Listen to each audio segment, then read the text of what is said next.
कोने दिन एली सामा कोने दिन जेती है मन मोहनी सामा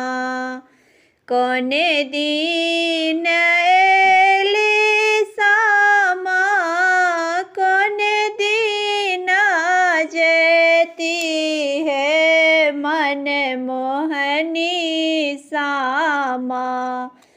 हमर भैया के आशीष देने जब है मन मोहनी सामा मोरो भैया के आशीष देने जब है मन मोहनी सामा कार्तिक मास खरना दीना एलानी सामा हे मन मोहनी सामा कार्तिक मास खरना दीना एलानी सामा हे मन मोहनी सामा पूर्णिमा दीना जेती ससुरार हे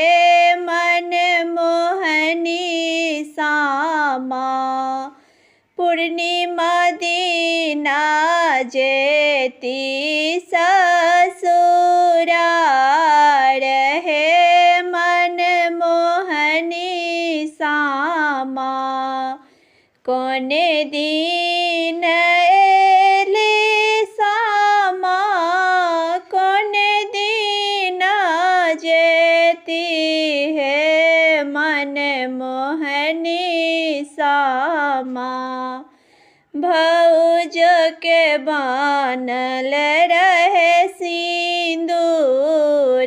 है मन मोहनी सामा भौज के बानल रहे सिंदूर है मन मोहनी सामा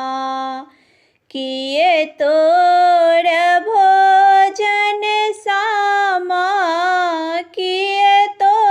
हर पहिरन है मन मोहनी सामा किए लाए भरब हम फार है मन मोहनी सामा किए लाए भरब हम फार है मन मोहनी सामा दुभि धान भोजन सामा चुनरी तोरा पहिरन है मन मोहनी सामा दुभि धान भोजन सामा चुनरी तोरा पहिरन है मन मोहनी सामा भुसबा चूड़ा सभरब हम फार है मन मोहनी सामा भुसबा चूड़ा सभरब भैया के फार है मन मोहनी सामा चूड़ा भुसबा सभरब भैया के फार है मन मोहनी सामा कोने दिन एलनि सामा कोने दिन जेती है मन मोहनी सामा। मोर भैया के आशीष देने जब है मन मोहनी सामा। मोर भौजी के सिंदूर रहत